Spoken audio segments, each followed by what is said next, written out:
నమస్తే, welcome to Sushma's view. ఈరోజు వీడియోలో ఏం చెప్పబోతున్నానంటే, మనందరికీ తెలుసు ఈరోజు కల్కి మూవీ రిలీజ్ అయింది.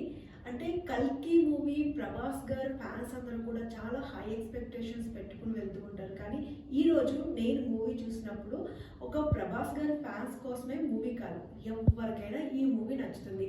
నాగ్ అశ్విన్ డైరెక్షన్ అంత అద్భుతంగా కనిపించింది. ఒక హాలీవుడ్ రేంజ్లో మూవీ తీశారని చెప్పడంలో ఏమాత్రం సందేహం లేదు. అంటే నేను మూవీకి వెళ్ళినప్పుడు అంత హై ఎక్స్పెక్టేషన్స్ నేను వెళ్ళలే. బుజ్జి అనేది మనం ప్రమోషన్స్లో చూసాము, బుజ్జి ఏంటి ఏమన్నా తేడా కొడుతుందా అని అనుకున్నాను. కానీ ఓన్లీ బుజ్జి కోసమే కాదు సినిమాకి వెళ్ళడం, ప్రభాస్ గారి కోసమే కాదు. సినిమా ఒక మంచి ఎంటర్టైన్మెంట్ కాబట్టి ఎంటర్టైన్మెంట్ కోసం సినిమాకి వెళ్తే మాత్రం సూపర్గా నచ్చుతుంది ఎవరికైనా కూడా.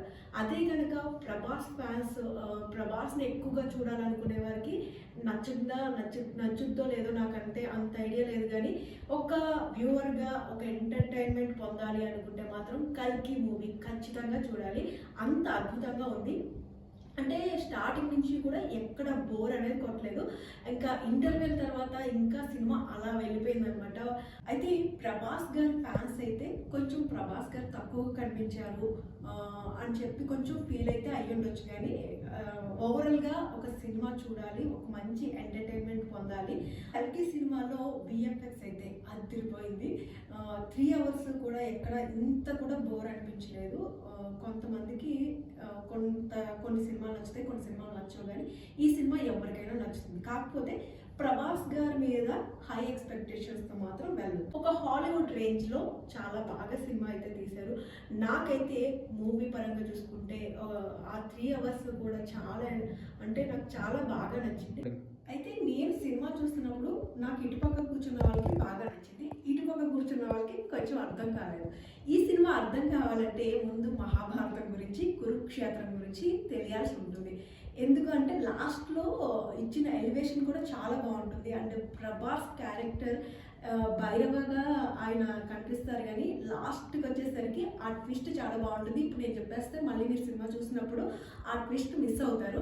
కాబట్టి అంటే అమితాబ్ బచ్చన్ గారు అశ్వత్థామ పాత్రలో పోషించారు, మన ప్రభాస్ గారు వచ్చేసి భైరవ పాత్ర. కానీ ఆయన సినిమా ఎండింగ్కి వచ్చేసరికి ఇంకొక క్యారెక్టర్ కూడా కనిపిస్తుంది ఆయనలో.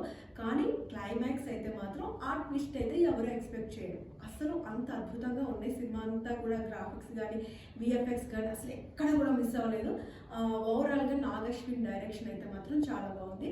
కల్కి సినిమా ఖచ్చితంగా ఒకసారి అయితే ఎవరైనా చూడొచ్చు. ఎందుకంటే వాళ్ళ ఫ్యాన్స్ వీళ్ళ ఫ్యాన్స్ అనేది లేదు. ఇందులో చాలామంది యాక్టర్స్ కూడా ఉన్నారు. కమల్ హాసన్ గారు, అమితాబ్ బచ్చన్ గారు, ప్రభాస్ గారు, అలాగే మృణాల్ ఠాకూర్ ఉన్నారు, దీపికా పడుకొనే, రాజమౌళి గారు, విజయ్ దేవరకొండ, ఇలా చాలా మందిని మనం మూవీలో చూడొచ్చు. ఒక్కొక్కరిది ఒక్కొక్క క్యారెక్టర్ అనమాట. వరుసగా ట్విస్టులు ఎవరు ఏ క్యారెక్టర్ అని తెలియదు కాబట్టి మనం చూస్తున్నప్పుడు ఆ ఫీల్ అవుతాం అనమాట. చాలా అద్భుతంగా అనిపిస్తుంది. మొత్తానికి అయితే కల్కి సినిమా సూపర్ అంటే సూపర్ ఉంది. వీడియో నచ్చినట్లయితే లైక్ చేయండి, షేర్ చేయండి, కామెంట్ చేయండి.